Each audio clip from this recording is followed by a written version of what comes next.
Firman Allah yang bermaksud, apakah setiap kali kami utuskan seorang rasul atau nabi kepada kamu, dia menyampaikan sesuatu kepada kamu.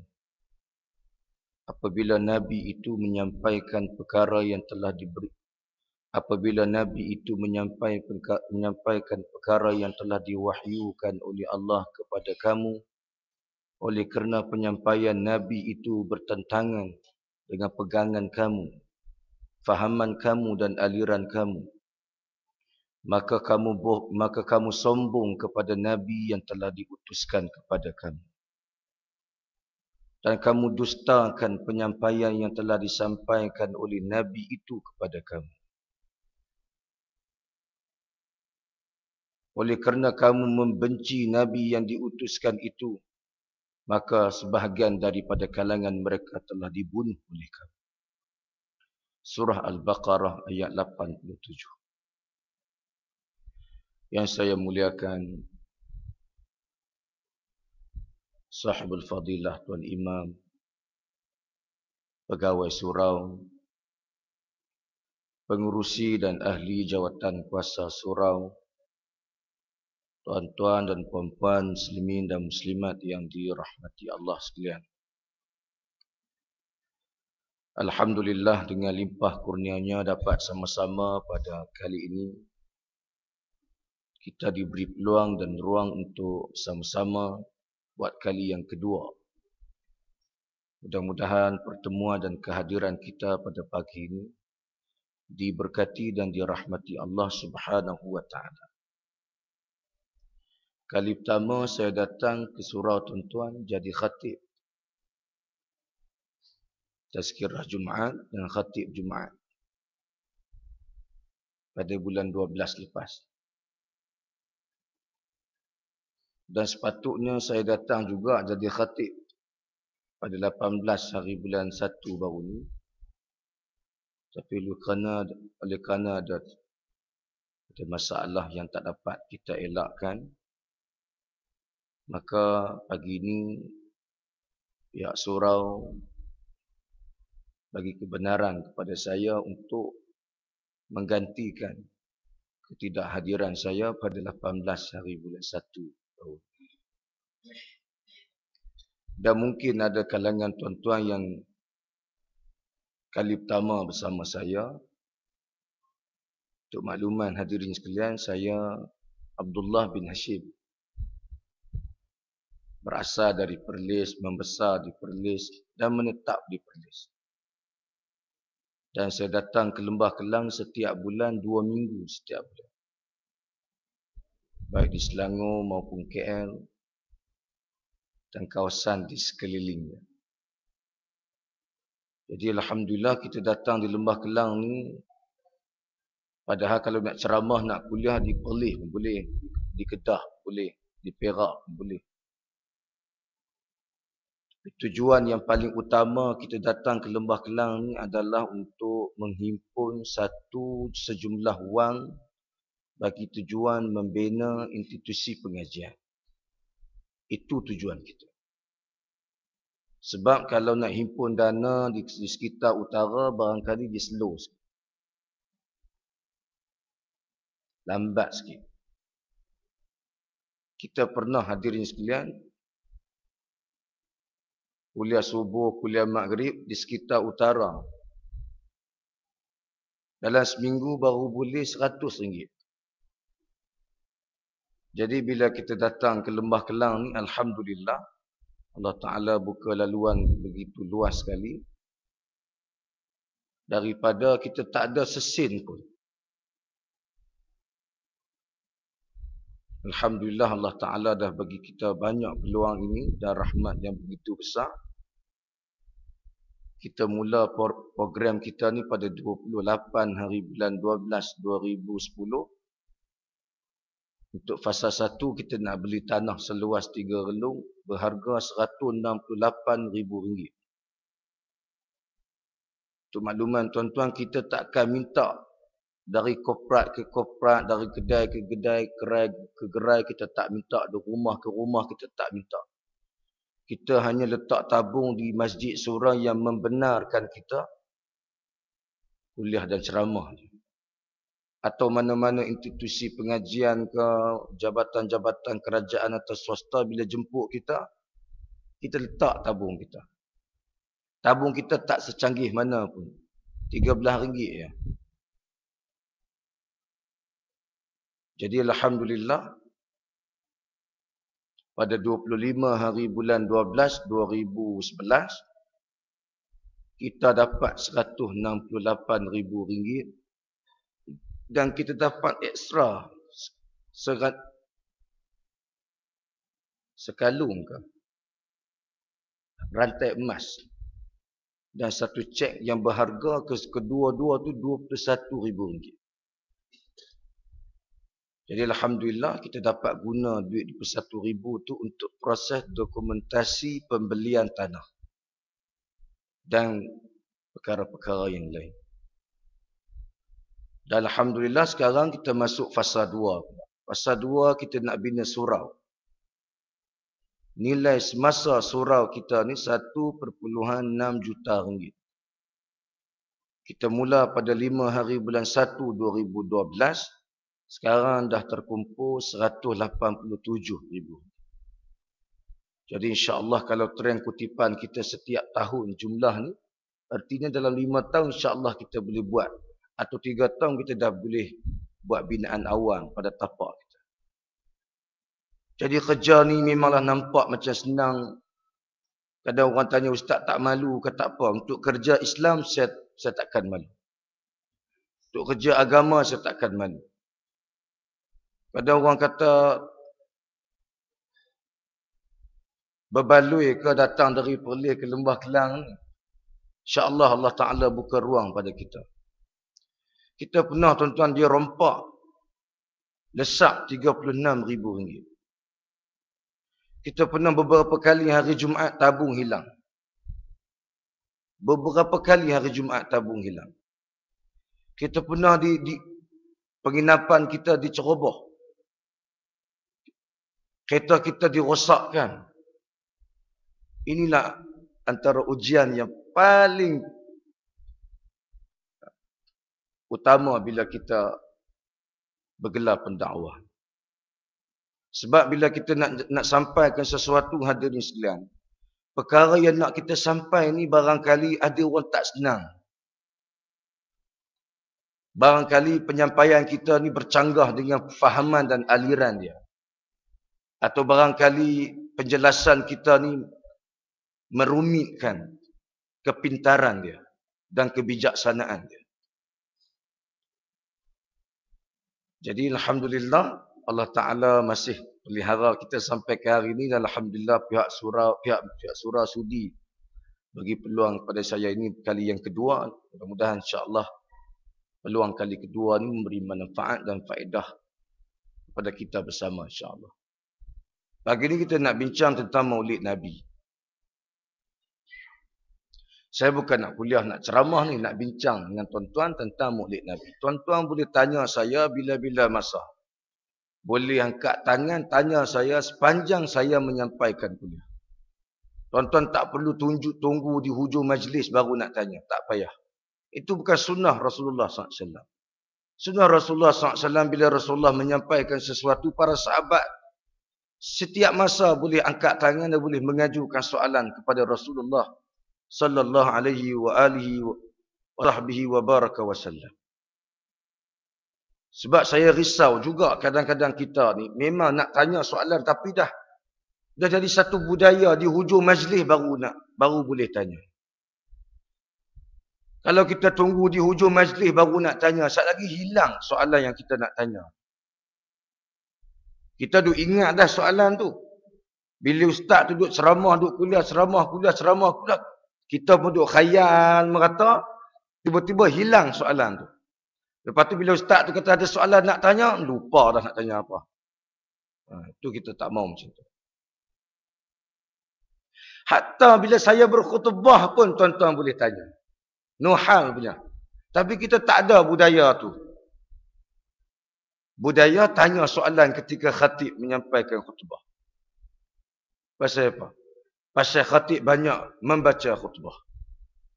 Jadi dia tak nampak orang nak tanya soalan. Pasal dia baca ya. Bukan berkhutbah. Kalau dia berkhutbah dia nampak audiens depan dia. Nah. Jadi tuan-tuan boleh tanya saya, insya-Allah saya jawab segera. Kalau saya tak boleh saya jawab di hujung majlis nanti. Kalau di hujung majlis saya tak jawab, nanti boleh tak payah ikut saya. Boleh telefon saya, boleh ingatkan saya, boleh SMS pada saya. Pasal ada ketika sahabat tanya Rasulullah tak jawab. Rasulullah tak jawab terus soalan tu. Dan ada ketika Rasulullah jawab di hujung majlis. Dan ada ketika Rasulullah tak jawab soalannya. Sehingga sahabat ni ikut Rasulullah. Dan Rasulullah perasan sahabat yang tanya tadi ikut dia. Jadi tuan-tuan tak payah ikut saya. Kita dah ada kemudahan rahmat pada kita hari ini. Ada kemudahan-kemudahan yang boleh kita hubungkan antara diri tuan-tuan dengan saya. Tuan-tuan dan perempuan muslimin dan muslimat yang dirahmati Allah sekalian. Hari ini boleh dikatakan setiap lapisan masyarakat sedar bahawa hari ini hari kelahiran Rasulullah. Dan boleh dikatakan kebanyakan tempat di seluruh Malaysia, terutama di Selangor, bila tiba Maulid Nabi, bertukulumus kita menyambut hari kelahiran Rasulullah. Dengan ceramahnya, dengan kuliahnya, dengan sederap selawatnya, selawat sekuat hati, sederap jiwa. Kononnya tanda kecintaan mereka terhadap Rasulullah sallallahu alaihi wasallam. Adakah benar dengan berselawat itu tanda kecintaan kita kepada Muhammad? Jawapannya tidak. Habis ustaz tu kata selawat pada Nabi itu tanda kecintaan kita kepada Muhammad? Jawapannya tidak. Nabi sallallahu alaihi wa alihi wasallam bersabda dalam hadis yang diriwayatkan oleh Imam Muslim, "Man ahabba sunnati faqad ahabbani, wa man ahabbani kana ma'iya fil jannah." Sesiapa di antara kalian yang sayang kepada sunnahku, yang cinta kepada sunnahku, kata Imam An-Nawawi dalam syarah Sahih Muslim, bukan sekadar mencintai sunnah Nabi, tapi beramal dengan sunnah Nabi. Mereka menterjemahkan kecintaan kepada Muhammad itu melalui perbuatan mereka, amalan seharian di sepanjang kehidupan mereka. Mereka inilah yang sebenarnya yang mencintai daku, kata Nabi sallallahu alaihi wasallam. Dan orang yang mencintai daku, kata Nabi, mereka akan bersama denganku di dalam syurga. Ini jawapan sebenarnya kepada persoalan siapakah yang sebenarnya mencintai Rasulullah sallallahu alaihi wasallam. Disebut dalam hadis yang diriwayatkan oleh Abu Daud dan lain-lain. Mafhumnya, bila mana kamu tidak berselawat kepada aku, itu tanda kamu tidak mengingati aku. Atau kama qala. Artinya hadirin sekalian, berselawat pada Nabi itu hanya sekadar tanda untuk mengingati Muhammad sallallahu alaihi wasallam. Bukan tanda kecintaan kita kepada Muhammad sallallahu alaihi wasallam. Belum tentu orang yang banyak berselawat mencintai Rasulullah sallallahu alaihi wasallam dengan melaksanakan ajaran yang telah disampaikan oleh Nabi. Tapi sudah pasti orang yang mencintai sunnah Nabi, beramal dengan sunnah Nabi, bibir mereka sentiasa basah mengingati Nabi sallallahu alaihi wasallam dengan membanyakkan selawat kepada Muhammad sallallahu alaihi wa alihi wa sahbihi wa baraka wa sallam. Hadirin sekalian, bila kita sambut Maulid Nabi, itu tanda kita mengingati Rasulullah sallallahu alaihi wasallam, bukan tanda kita cinta kepada Muhammad sallallahu alaihi wasallam. Dan lebih mendukacitakan kita apabila sambutan Maulid dilakukan sebagaimana sambutan yang diadakan oleh orang-orang Nasrani menyambut hari kelahiran Isa bin Maryam. Berarak dari satu tempat ke satu tempat, memuji baginda Isa alaihi salam dengan pujian-pujian yang melampau-lampau, di luar sifat kerasulan dan kenabiannya. Rasulullah sallallahu alaihi wasallam bersabda, "La tutruni kama atratin nasara ibn Maryam, fa innama ana abduhu wa rasuluh. Faqulu Abdullah wa rasuluh." Muttafaqun alaih. Kata Nabi sallallahu alaihi wasallam, jangan sesekali kamu jadikan diri kamu seperti orang-orang Nasrani. Bila mana mereka menyambut hari kelahiran Isa bin Maryam, mereka memuji Isa bin Maryam secara melampau-lampau. Oleh yang demikian, jangan sesekali ada di antara kamu tutruni, memuji aku secara melampau-lampau, sebagaimana perbuatan orang-orang Nasrani ke atas Isa bin Maryam. Al-Hafiz Ibn Hajar Al-Asqalani dalam Fathul Bari menyebut tutrunin, asalnya perkataannya itu adalah al-itra. Asal perkataan tutruni itu al-itra. Maksudnya memuji Rasul secara melampau-lampau di luar sifat kerasulan dan kenabian. Mengangkat Nabi di luar sifat kerasulan dan kenabian. Mengumpamakan Nabi dengan perkataan-perkataan yang tak pernah disebut oleh para sahabat dan tak ada di dalam asar. Membandingkan Rasulullah dengan sesuatu yang tidak perlu dibandingkan. Atau membandingkan Rasulullah di luar sifat kerasulannya. Sebagaimana membandingkan Rasulullah seperti ibu dan bapaknya. Padahal Allah Ta'ala telah menafi dan melarang perbuatan itu. Sebagaimana firman-Nya di dalam surah Al-Ahzab ayat yang ke-40. "Ma kana Muhammadun aba ahadin min rijalikum walakin Rasulullah wa khataman nabiyyin wa kana Allah bikulli syai'in alima." Allah Ta'ala berfirman, Muhammad itu bukanlah bapa kepada lelaki-lelaki di antara kamu. Tetapi Muhammad itu adalah pesuruh Allah dan pengakhiran serta penyudah kepada Nabi-Nabi alaihimus salatu wassalam. Dan sesungguhnya Allah Ta'ala itu mengetahui apa yang kamu kerjakan. Bersandarkan ayat ini menjadi haram bagi seseorang membandingkan Rasulullah itu dengan kedua ibu bapa. Tapi lah kita tak faham kandungan yang kita baca. Kita baca ya. Sebab apa? Sebab bahasa Arab. Sebab saya nampak tuan-tuan, ini kajian saya lah, saya nampak. Orang Melayu kebanyakannya, dia suka lagu-lagu yang lentok ni. Dia suka macam rentak lagu yang lentok, maka dia lebih terpukau dan teruja untuk mendendangkan lagu tersebut. Saya ambil contoh lah. Dulu kan, kita memang minat sungguh dengan Imam Sudais ni. Kita baca Quran pun memang ikut Sudais punya. Kan? Tiba-tiba muncul seorang Syekh Al-Masy'ari. Dia baca Quran lentok, habis tinggal Sudais ke, Ghamidi ke, apa ke. Tinggal habis. Semua baca Quran lentok habis. Macam mana baca, saya pun tak tahu intro dia macam mana. Kan? Jadi bila orang sampai lagu tu dengan lentok, dengan melodi yang bergalun-galun tu, kita dah terpukau dah kita. Walaupun kita tak tahu kandungan dia, kita baca, kita nyanyi. Sebab tu saya sebut berulang kali, saya tak setuju dengan lagu Laukana Bainana. Kalau tarikat tertentu setuju, lantak dia lah. Saya tak setuju. Sebab Sa'id Hawa dalam buku dia Aqidah Islamiyah menyebut bahawa rosak akidah seseorang apabila beranggapan atau berandaian orang yang mati itu dihidupkan semula atau boleh hidup semula. Lagu Laukana Bainana ni satu andaian kita. Seolah-olah kalau Rasulullah hidup semula sekarang ni, apa pandangan Rasulullah terhadap kehidupan kita?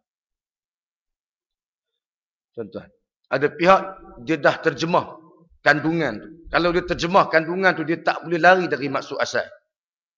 Saya ambil contoh lah. Al-Munawwir, contoh. Al-Munawwir. Ramai orang terjemah Al-Munawwir itu kilauan. Gemilang, kilauan. Tapi dia tak boleh lari. Terjemahan asal dia tak boleh sembunyi terjemahan asal dia. Mungkin dia boleh terjemah kilauan, gemilang, apa lagi. Sinaran, pantulan, mungkin dia boleh terjemah begitu. Tapi makna asal dia tak boleh tutup. Dan dia tak boleh padam daripada maksud asal. Jadi kita nak kena berwaspada dengan pembawaan mutaakhir ini, pembawaan sufiah yang melampau-lampau kadang-kadang. Sehingga di luar kotak sifat atau prinsip bagi seorang mukmin itu. Saya ambil contoh. Kita import, ekspor kan import. Ustaz dari Indonesia, minta maaf sebutlah. Kadang-kadang main dengan watak keserbanan dia, kejubahan dia. Kita tanya dia. Awak di Indonesia, awak pejuang Islam ke tak? Awak bersama dengan gerakan Islam ke tak? Haram tuan-tuan, tak pun. Dia tak libatkan diri dengan gerakan Islam pun. Dia tak ambil tahu langsung tentang perjuangan Islam di bumi Indonesia. Kalau betul dia ambil tahu tentang gerakan Islam, lama dah tuan-tuan Indonesia ni dikuasai oleh tokoh-tokoh ilmuwan yang sebaris dengan mereka.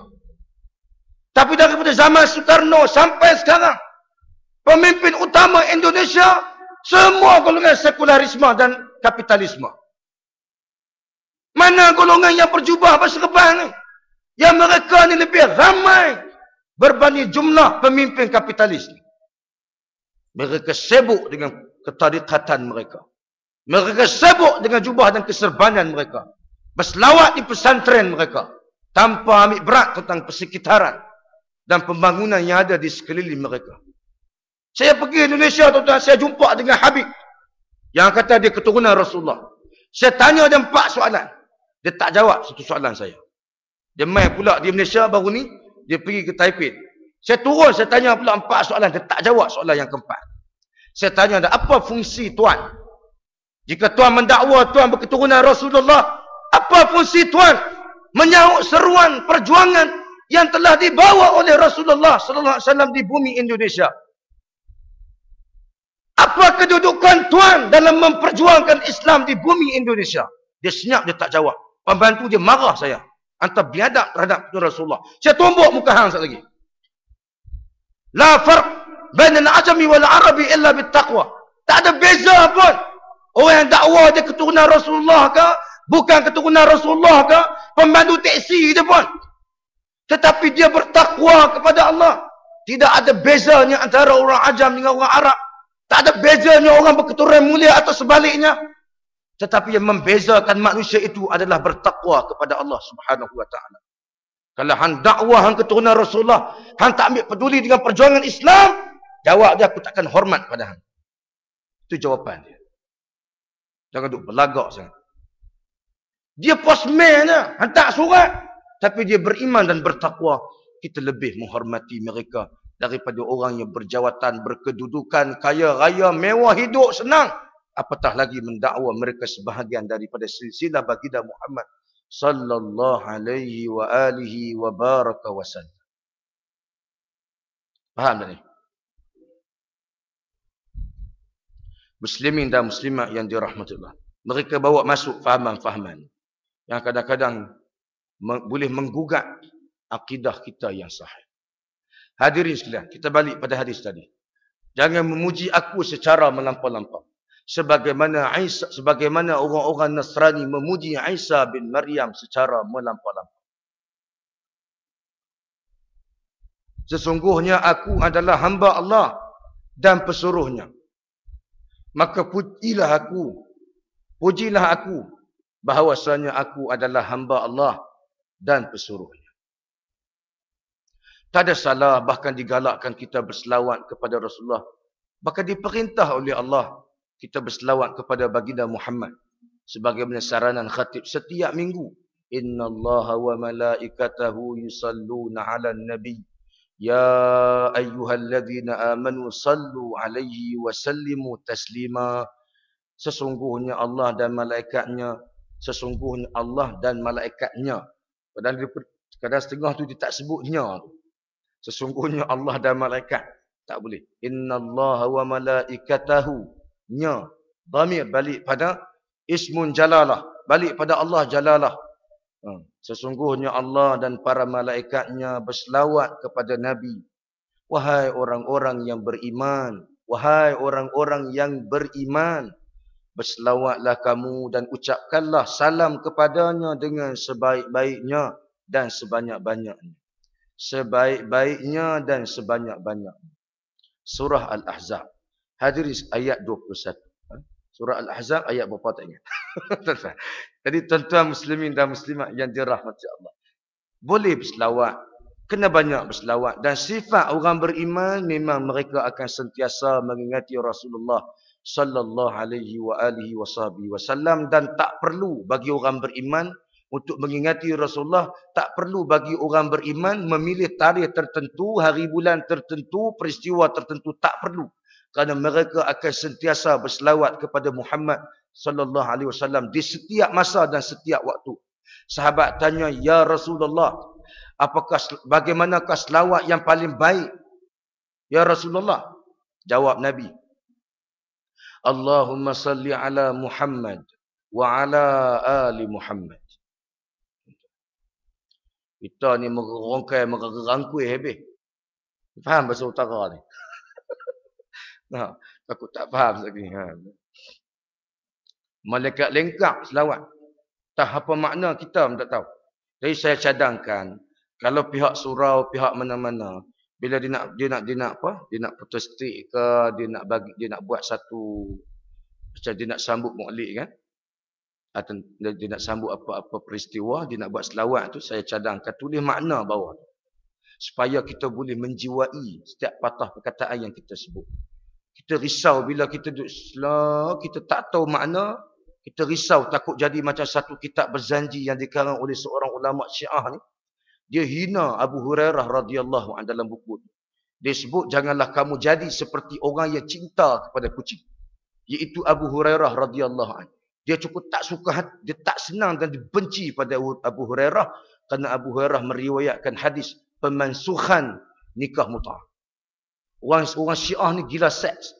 Dia kahwin tuan-tuan, dia kahwin tak perlu kehadiran pada wali, dia tak perlu kehadiran wali dan dia tak perlu persetujuan wali, dan dia boleh kahwin dengan mana-mana perempuan yang dia suka. Dia tengok ada makcik yang dia suka, jom kahwin terus, walaupun tu bini orang. Sekarang dia tukar nama pula, dia buat nama Ahlul Bait pula. Ahlul Bait pekejadah kita pun tak tahu. Ahlul Bait apa kejadahnya tuan-tuan, dia fitnah Aisyah radhiyallahu anha dan dikeluarkan Aisyah radhiyallahu anha dari penghuni Ahlul Bait. Siapa lagi yang lebih tahu tentang kehidupan kita dalam rumah tangga kalau bukan isteri kita? Saya tak tahu perangai hutu haji ni macam mana. Ini dia tahu. Tidur macam mana, makan macam mana. Tuan-tuan tak tahu apa perangai pelik saya yang tuan-tuan tak tahu, tapi isteri saya tahu. Dan isteri tuan-tuan masing-masing tahu. Tidur macam mana, makan macam mana, minum macam mana. Walaupun makan depan orang, bersopan beradak. Tak bunyi langsung mulut. Tak terbuka mulut. Tapi makan depan bini, siap merecik lagi. Bini tahu. Orang lain tak tahu. Tiba-tiba dia tolak manusia yang lebih banyak mengetahui tentang kehidupan seorang suami. Dia tolak, dia tak masukkan dalam Ahlul Bait. Ini kata Syiah. Dia tak saduk bangga sangat dengan Iran, tuan-tuan. Ini semua negara yang nak merosakkan negara umat Islam. Pasal ada orang dia cuba bangkitkan kehebatan Iran bagi nak menyatakan kehebatan Syiah. Padahal Iran tak ada apa pun. Dia dakwa ada senjata, tak ada apa pun. Israel marah, dia bangunkan tenaga nuklear. Dia marah, Israel bangunkan tenaga nuklear. Duk lawan tu tak ada apa pun. Pembohongan semata-mata. Kalau dia kata dia nak jadi juara kepada mempertahankan negara Islam, lagi pembohong. Kalau betul dia nak mempertahankan negara Islam, lama dah dia bantu Palestin, tuan-tuan. Lama dah dia bantu umat Islam Gaza yang siang malam pagi petang diserang oleh tentera Zionis Israel. Tapi dia tak bantu. Sebab Hamas bukan gerakan Syiah. Tapi bila Hizbullah kena serang oleh tentera Israel, dia hantar persenjataan. Dia hantar sejumlah tentera yang diperlukan oleh Hizbullah. Kenapa? Kerana Hizbullah dikepalai oleh Hasan Nasrallah yang berfahaman Syiah. Seluruh negara mengutuk kekejaman Bashar al-Assad kecuali Iran. Iran bersetuju dengan kekejaman Bashar al-Assad kerana Bashar al-Assad Syiah. seanutan seperti mereka. Ini nak kena faham bab-bab ni, tuan-tuan. Jangan duk syok sangat kita. Negara ajam buka laluan untuk menyelamatkan rakyat Syria. Iran tidak buka laluan antarabangsa untuk menyelamatkan rakyat Syria yang dibunuh dan diserang setiap masa. Allahu Rabbi. Tiba-tiba ada orang sanjung Imam Khomeini. Saya ludah mak dia. Saya pergi pendang baru ni, saya ludah mak. Saya ludah. Marah hamba Allah tu. Dia kata dia tokoh Islam, pelah otak hang. Pergi belajar sama. Ambil tahu sama. Tokoh Islam, tokoh penyesat manusia sedunia, saya kata. Dajjalun kadzabun, pendusta agama. Hadirin sekalian, kita bukan nak cerah pasal Syiah. Nanti kita bawa tajuk lain pasal itu. Nak cembangnya tuan-tuan. Bukan apa-apa, naik geram. Saya duduk Pakistan 4 tahun. Tengok setiap inci keburukan mereka. Setiap inci kita tahu keburukan Syiah ni. Faham awak Syiah apa? Kami bukan Syiah, kami Ahlul Bait. Saya tombok mulut hang saya. Jadi bohong orang sangat. Habis. Maulid Nabi. Puji Rasulullah jangan keluar sampai melampau-lampau. Hadirin sekalian. Jadi maknanya saya ulang balik. Yang pertama tadi, kecintaan sebenar kepada Rasulullah itu adalah dengan menghayati, memahami, mempelajari, memahami dan beramal dengan Islam yang telah dibawa oleh Nabi Muhammad sallallahu alaihi wasallam. Karena itulah ajaran yang disampaikan oleh Muhammad sallallahu alaihi wasallam. Yang kedua, nak sambut Maulid Nabi dengan memuji Rasulullah tidak ada salahnya, tetapi jangan sampai ke satu tahap memuji Rasulullah di luar sifat kerasulan dan kenabiannya. Kerana perbuatan itu menyerupai perbuatan orang-orang Nasrani apabila menyambut hari kelahiran Isa bin Maryam. Dan yang tiga, jangan sesekali membandingkan Rasulullah atau mengumpamakan Rasulullah dengan satu perumpamaan atau perbandingan yang tak pernah dikeluarkan oleh Nabi melalui lidahnya, atau perumpamaan yang tak pernah disebut oleh para sahabat, yang tak terdapat di dalam athar tentang perkataan-perkataan yang diguna pakai untuk membandingkan dan mengumpamakan Nabi sallallahu alaihi wasallam. Baik. Bila kita sedar bahawa Rasulullah telah pun dibangkitkan, dilahirkan, dibangkitkan sebagai Rasul dan telah wafat. Jadi, sepatutnya setiap dari kalangan kita, baik saya, baik tuan-tuan, sebagai rasa kecintaan kita, kita perlu ada kesinambungan, iaitu memahami sejarah hidup Rasulullah. Tidak hanya sekadar menyambut hari kelahiran Rasulullah, berceramah dalam tempoh masa sejam atau 2 jam, sudah cukup. Adakah itu cukup untuk memahami perjalanan hidup Rasulullah? Jawapannya tidak. Jadi perlu ada kesinambungan, kefahaman tentang sejarah hidup Rasulullah melalui penambahbaikan kefahaman kita, maklumat kita terhadap Rasulullah dengan mengumpulkan maklumat itu melalui bahan-bahan bacaan.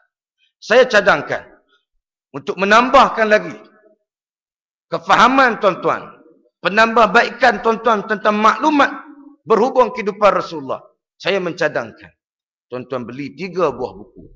Jadikan buku ini sebagai bahan bacaan tuan-tuan, bukan bahan perhiasan di rumah tuan. Sebab saya risau ramai orang ada buku tapi dihias ya. Tak baca.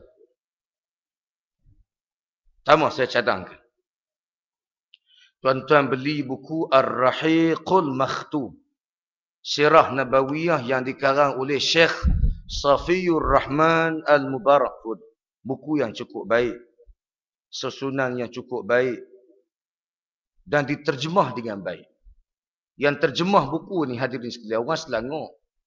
Ustaz kita di Kuang, barakallahu fi, hafizahullah, Allah Ta'ala bagi rahmat pada dia di sepanjang kehidupan dia. Dia terjemah buku ni. Dan saya dah baca buku ni 6 kali, saya ulang buku ni. Dan saya dapati susunan ayat terjemahan ni begitu mudah difahami dan begitu lengkap untuk kita jiwai. Sebab saya rasa setengah bila kita baca buku sejarah ni, kita tak rasa kita berada di situ. Tapi bila kita baca buku Ar-Rahiqul Makhtub, penceritaannya itu seolah-olah kita berada di sepanjang penceritaan. Hadirin, belilah buku ni. Yang karang buku ni bukan orang Arab, tetapi orang Ajam berbangsa India. Syekh Safiur Rahman Al-Mubarakfuri, dia orang India. Karang buku dalam bahasa Arab dan karang buku dalam bahasa Urdu, dalam dua bahasa. Jadi buku ni hadirin sekalian telah disemak, diselidik oleh pakar-pakar hadis, pakar-pakar sirah di Arab Saudi.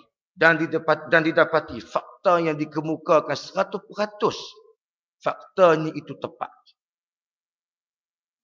Orang Ajam tuan-tuan dia tak tahu, tapi Allah Ta'ala bagi kelebihan besar pada orang Ajam.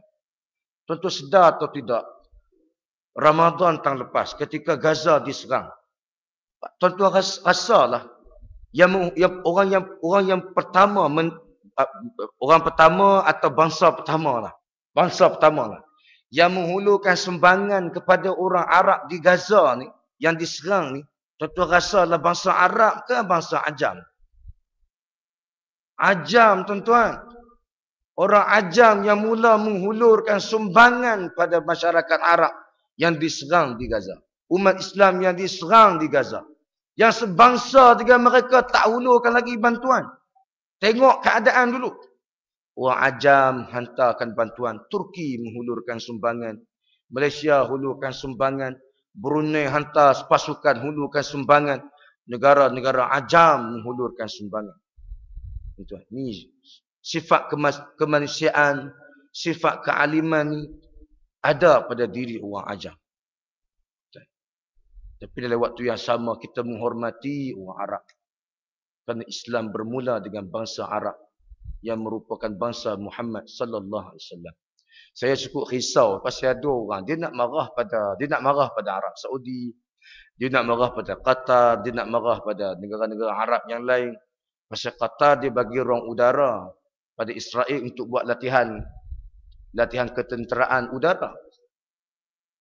Jadi dia marah apa orang Arab tak guna, dia kata. Tak boleh. Dosa, tuan-tuan. Berdosa yang amat. Tuan-tuan. Pasal kita puji bangsa Nabi kita Muhammad sallallahu alaihi wasallam. Sebut negara tu sudah. Tak usah duk sebut nama Arab. Jangan hina Arab. Sebab Arab tu bangsa Nabi kita Muhammad sallallahu alaihi wasallam. Tuan-tuan hina bangsa Melayu. Tuan-tuan tak sedar, tuan-tuan pun Melayu juga. Bila kita hina bangsa Melayu, kita diibaratkan ludah ke langit. Kedebuk jatuh atas muka kita. Sila hari bulan masuk lubang hidung kita, lemahkan tu ya. Kita hina orang yang buat, sudahlah. Tak usah sebut, tak guna punya Melayu. Bangsa kita, keturunan Tok Nyang, Tok Nek, Tok Wan kita, semua Melayu. Jadi kita hina orang yang buat, teruknya orang yang buat tu kan. Kita hina bangsa. Jadi berhati-hati sama lidah kita bila nak sebut perkataan. Masa kita marah pada Yahudi, kita tak benci Israel. Pasal Israel ni nama bangsa yang telah melahirkan para anbiya alaihi wassalatu wassalam. Nabi Yaqub dari bangsa Israel. Jadi bila kita hina Israel, makna kita hina bangsa para anbiya. Nabi Yaqub dan nabi-nabi yang lain alaihi wassalatu wassalam. Celaka betul Israel. Tuan-tuan. Tak boleh. Kalau nak tu celaka Zionis Israel tak apa. Tu tak apa. Celaka kerajaan haram Israel tak apa. Dengan sebut celaka Israel itu tak boleh. Mana kita menghina bangsa Israel. Walaupun niat kita bukanlah nak menghina bangsa Israel. Kita nak hina kerajaan haram Israel, tapi kena sebut. Kami mengutuk kekejaman yang dilakukan oleh kerajaan haram Israel. Atau Zionis Yahudi. Sebut begitu. Adab kita, pasal kita tak nak menghina bangsa yang melahirkan, membangkitkan Rasul-Rasul alaihi wassalatu wassalam. Kerana kita begitu cinta pada Nabi. Dan cinta kepada Nabi-Nabi yang diutuskan sebelum Muhammad sallallahu alaihi wasallam. Alaihi wassalatu wassalam. Jadi, satu. Yang kedua, tuan-tuan beli biografi Rasulullah. Ini bagus. Orang Melayu juga karang. Orang Melayu yang susun. Dalam buku ni dilampirkan gambar rajah. Bagus. Walaupun ada orang petikai lah, janggut apa semua. Tak apa. Tapi sekurang-kurangnya kita boleh didik anak-anak kita melalui gambar-gambar rajah yang dimuatkan dalam buku tu. Rasulullah lahir di fakta-fakta yang sahih. Rasulullah lahir di mana, siapa susukan Rasulullah. Selama ni kita tahu dua orang yang susukan Rasulullah ada. Halimatus Sa'diyah dengan Ummu Aiman.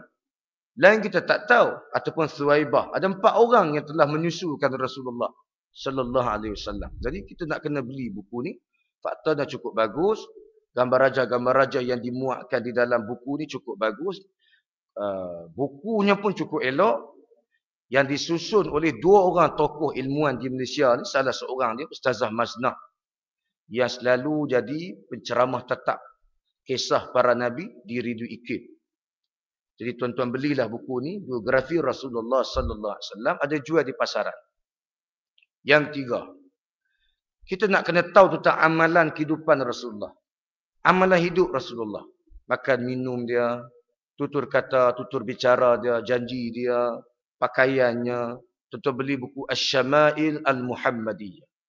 Dikarang oleh Imam At-Tirmizi rahimahullahu ta'ala. Tuan-tuan beli buku dia. InsyaAllah hadis-hadis yang dimuatkan di dalamnya, hadis-hadis yang sanadnya cukup baik. Belilah buku ni. Dan saya tengok ketiga-tiga buah buku ni tak sampai RM200. RM200 hadirin sekalian. Baru ni saya pergi Bukit Antarabangsa buat kuliah duha.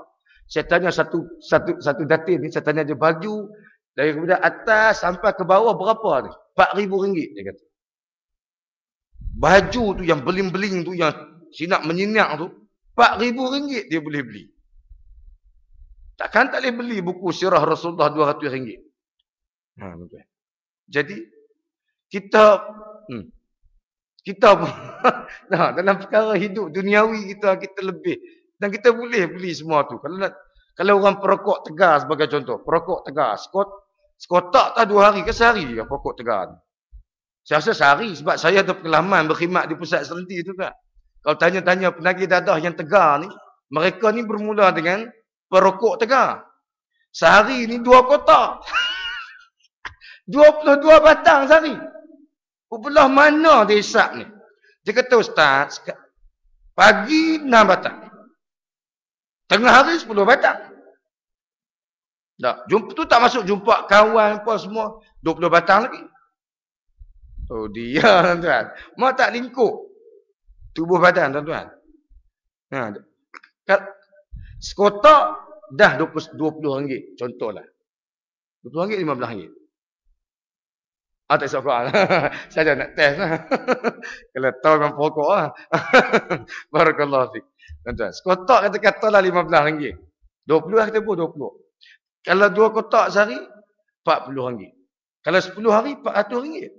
RM400 kita belanja untuk beli kotak rokok. Saya tak beli, saya minta ke orang. Awak minta ke orang pun, orang yang awak minta dia beli juga. Habis duit begitu juga, kita duk lawan Israel, maki hamun Israel, sambung molek Nabi. Kita belah pula Yahudi. Kita belah aset Yahudi. Rokok ni aset mereka. Habak lain kita boleh tolak ansur lagi. Kita kerja di Kuala Lumpur, tak ada kedai makan. Pergi makan di McDonald, tak apa lagi. Makan di KFC, boleh tahan lagi. Ni yang rokok yang tak tahan ni. Tuan-tuan. Apa ni? Perselawang berkeluar ayak mata. Bila duduk ramai-ramai punya gulung rokok. Dengan temakau terbaik tu. Tuan-tuan. Minta maaf lah tuan-tuan. Janganlah. Nak jadi insan yang salih, jadi mukmin kena berhenti. Benda-benda yang dikata dengan nafsu ni. Kadang ustaz pun isap rokok. Cerai betul. Ada seorang tu jadi rakan forum saya. Di Langkawi je rakan forum saya. Habis forum dia kata, Ustaz boleh nak isap rokok tak? Ustaz isap rokok lah. Nak buat macam dah Ustaz, ketagih. Celah. Dalam hati ni celah. Saya habaq ke pihak masjid. Jangan jemput tadi orang kali. Tak boleh mengaji pada ustaz yang tak boleh lawan nafsu ni.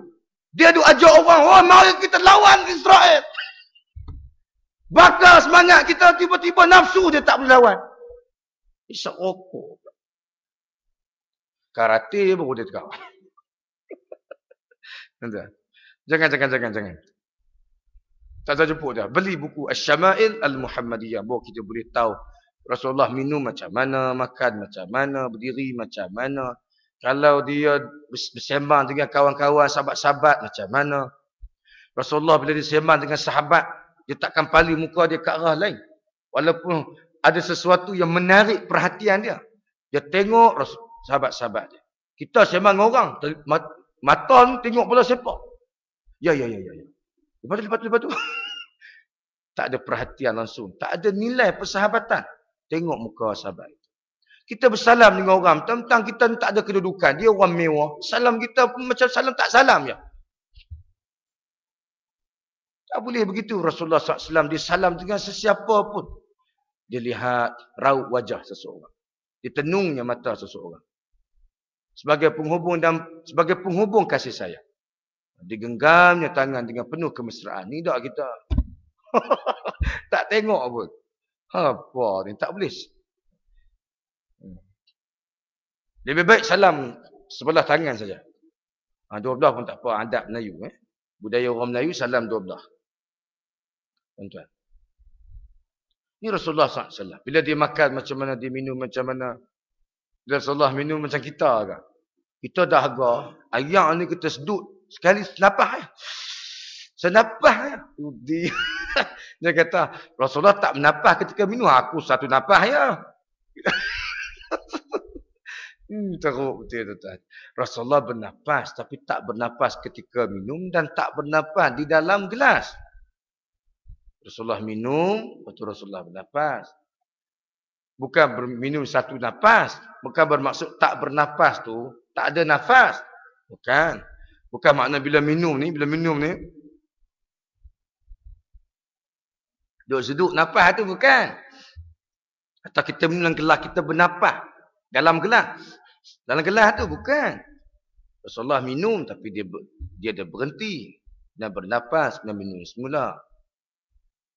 Atau kadang Rasulullah minum seteguk saja. Dan Rasulullah berhenti. Seteguk bukan bermakna segelas. Kita seteguk tu sejak tu Kan ada pertandingan minum Coca-Cola di Melaka tu, ingat tak? Tak ingat tahun 2009 dulu. Yang perut dia buncit kena appendix tu. 2 jam dia minum.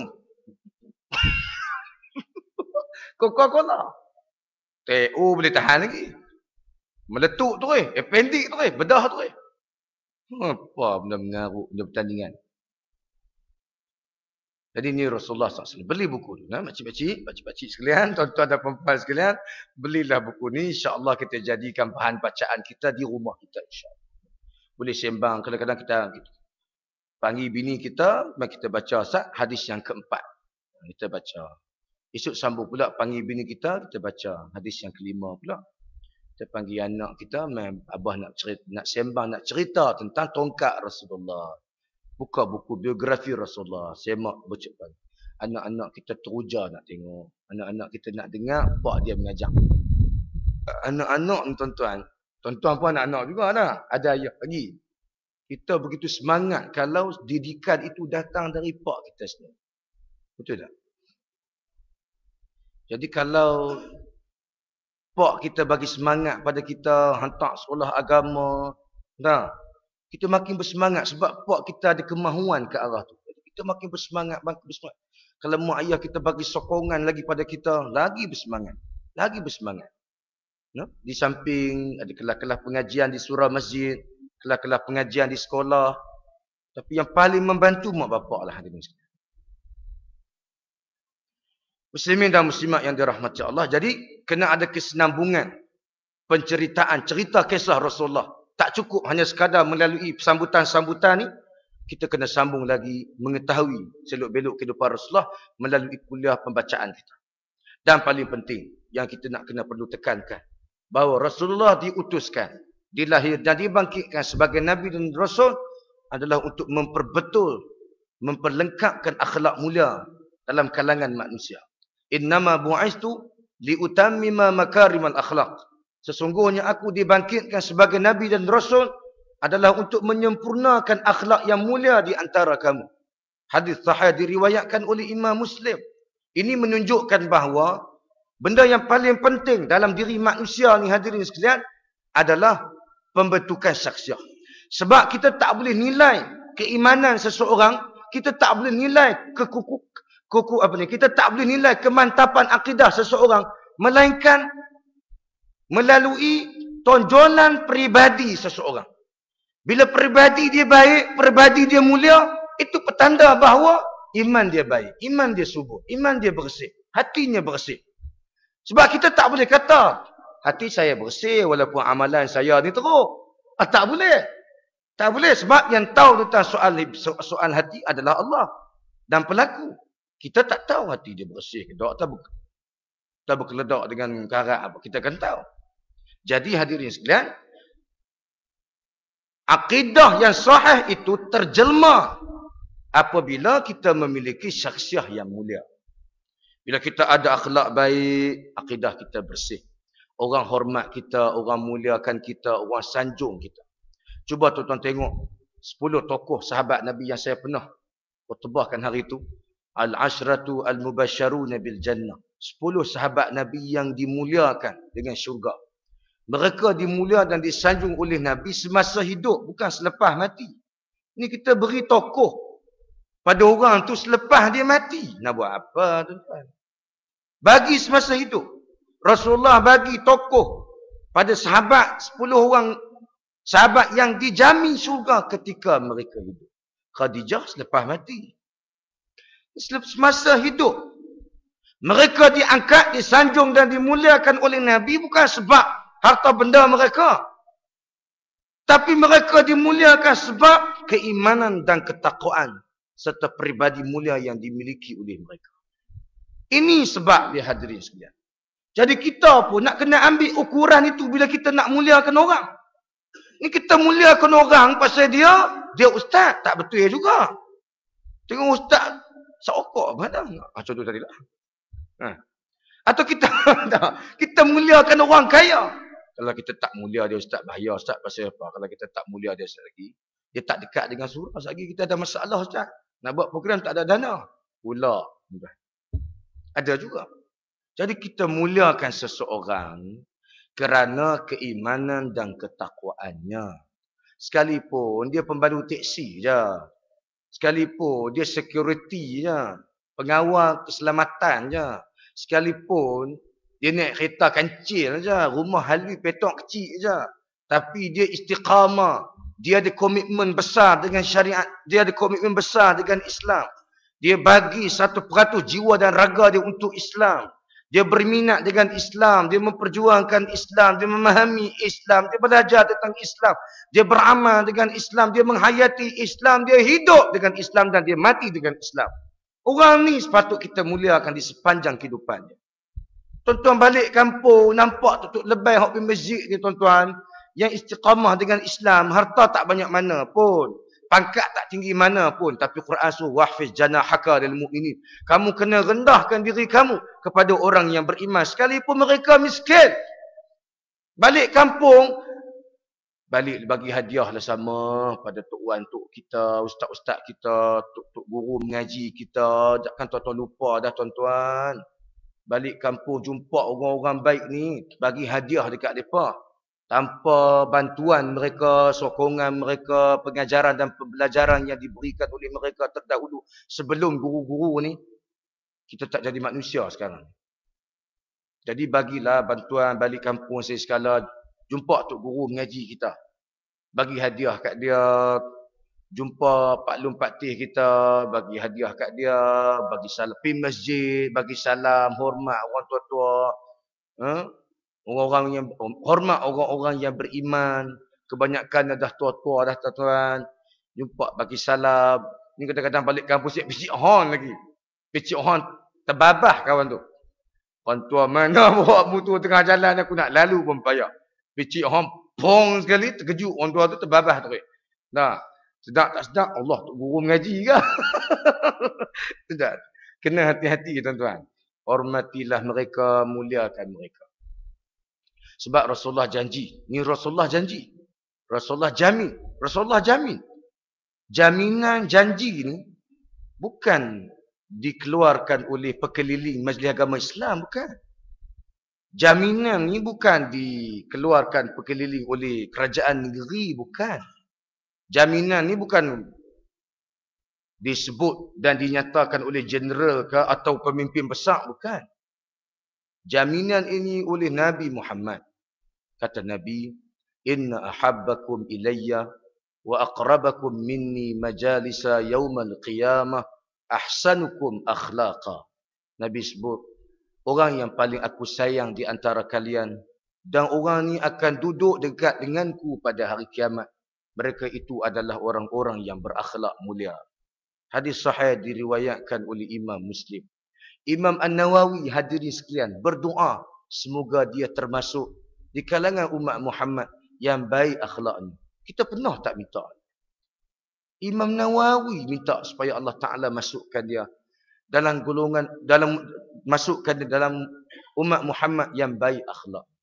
Kita pun nak kena minta, ya Allah, ya Tuhanku, jadikanlah aku manusia yang berakhlak dan masukkanlah aku di kalangan umat Muhammad yang berakhlak. Jangan minta, ya Allah, jadikanlah aku sebahagian daripada umat Muhammad yang berakhlak. Jangan minta macam tu. Ini ayat kapitalis.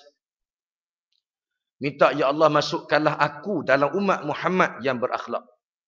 Bukan sebahagian. Termasuk dalam kalangan umat Muhammad. Nah?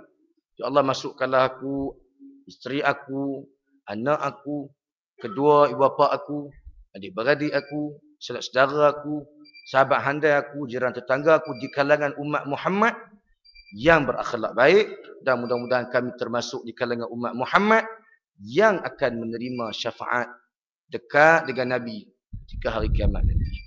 Jadi insya-Allah, mudah-mudahan insya-Allah dengan kelas-kelas pengajian di setiap malam, kelas-kelas subuh di setiap pagi yang saya tengok jadual penuh hadirin sekalian di surau tuan. Ini salah satu dari cara untuk membentuk peribadi kita.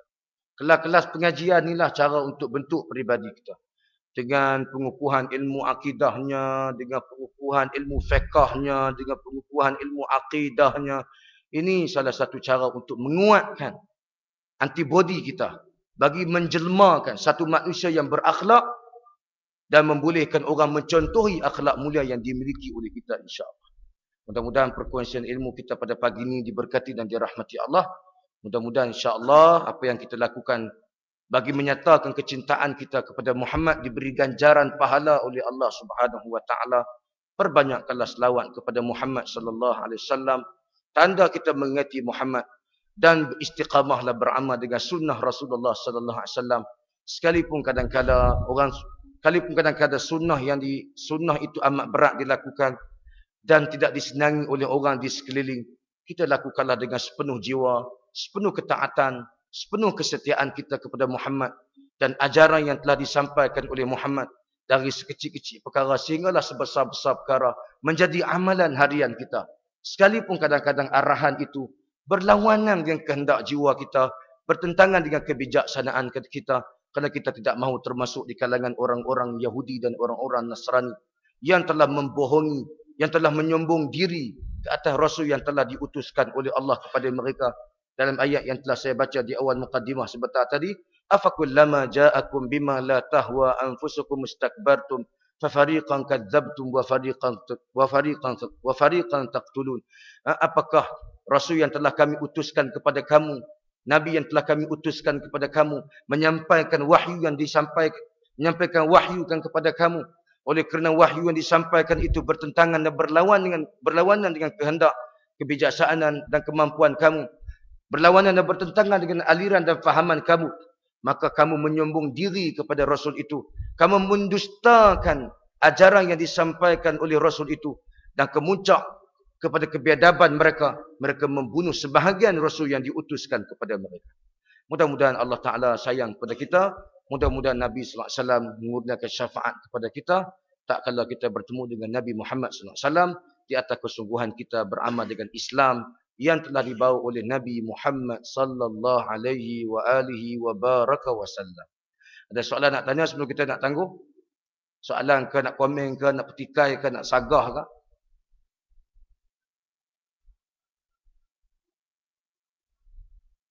Muslimat ada soalan? Soalan kan nak komen ke apalah ustaz ni. Saya buka tak ada masalah. Nak komen ke nak apa saya tak ada masalah. Berdepan lagi bagus. Ni kok belakang ni problem ni. Kan? Depan tu ustaz ni. Malam saya di Taman Kupex. Pada seorang haji tu dia kata. Ya, saya tak puas hati ni pasal Syiah ni. Cerita bagi betul sikit. Oh, marah dia. Saya pun cerita bram. Dia kata, oh saya tak tahu sama ni. Pasal apa tak ada orang cerita? Dah surah tak jemput. Surah tak jemput orang cerita ni masalah saya kata. Cekak pinggang dia marah. Mana saya rasa dia tak marah. Mana dia semangat tu nak tahu. Lepas tu dia satu orang muslimat. Dia tanya tu saya tak dengar. Saya berjalan pergi kat dia. Dia berjalan di depan saya. Macam mana nak tegur ni? Orang buat salah terutama zikir surau ni. Terdiga tuan. Muslimat. Saya kata hampa tengok ni muslimat tanya soalan. Muslimin. Kan? Lepas tu haji kata, ustaz muslimin faham semua dah. Oh ya ke? Jadi muslimat tu semangat tu. Jawapan dia nak pancung orang semua tu. Soalan nak pancung saya, jawapan macam nak pancung orang ya. Tuan. Tak apa, insyaAllah memang tak ada soalan pun nak tanya. Jadi, terima kasih banyak-banyak di atas kesediaan dan tumpuan hadirin. InsyaAllah lain masa ketika kita jumpa lagi. Sebagaimana yang saya maklum tadi, saya tuan-tuan sedang berusaha untuk kumpulkan dana bagi membina institusi pengajian. InsyaAllah kita letak tabung. Muslimat ada belakang tu, muslimin tabung. Ini tabung ustaz. Ini tabung yang kuning ni. Tabung yang apa nama, tudung kuning tu. Jadi insyaAllah tuan-tuan boleh masukkan tabung yang telah kita sediakan. Kalau tak bawa duit, insyaAllah pinjam kat kawan-kawan. Kalau kawan tak nak bagi pinjam, balik rumah boleh bagi kat kita insyaAllah. Ataupun boleh bank in, boleh bagi duit, boleh bagi cek, boleh bagi cek atas nama saya, Abdullah bin Hashim. Boleh bagi barang kemah, tak ada salah. Semalam kita dapat duit dirham, 2 keping. Satu orang hamba Allah, kita tak tahu berapa nilai. Masa kita nak pergi Sabah, kita dapat duit dinar. 4 keping duit dinar di Masjid Al-I'tisam TTDI Jaya. Masya-Allah, Allah Taala bagi kelebihan pada tuan-tuan untuk kerja-kerja kebajikan kita insya-Allah. Jadi kalau tuan-tuan berminat, masukkan sejumlah wang ke dalam tabung yang telah tuan-tuan. Kalau nak sedekah untuk diri sendiri boleh, sedekah untuk si mati boleh. Pasal bila kita sedekah untuk mak ayah kita yang dah mati tak ada khilaf. Kita doa untuk mak ayah yang sudah mati tak ada khilaf. Kita doa untuk mak ayah yang belum mati, amat-amat digalakkan. Dan kita doa untuk mak ayah selepas mati pun amat-amat digalakkan. Sedekah untuk mak ayah yang telah mati, tak ada khilaf. Tak ada khilaf. Tapi, sedekah bacaan ada khilaf. Jadi, apa kata kita dahulukan perkara yang tak ada khilaf ni, yang sudah ada ketetapan sahih daripada Muhammad sallallahu alaihi wasallam. InsyaAllah mudah-mudahan Allah Ta'ala berkati perhimpunan kita dan Allah Ta'ala rahmati setiap sen yang tuan-tuan sumbang. Aku qawli hadha wa astaghfirullah. Subhanakallahumma wa bihamdika. Asyhadu an la ilaha illa anta. Astaghfiruka wa atubu ilaik. Allahumma ja'al jam'ana hadha jam'an marhuma.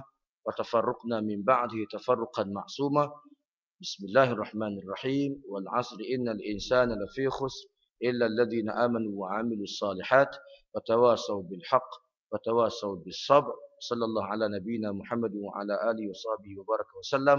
السلام عليكم ورحمة الله.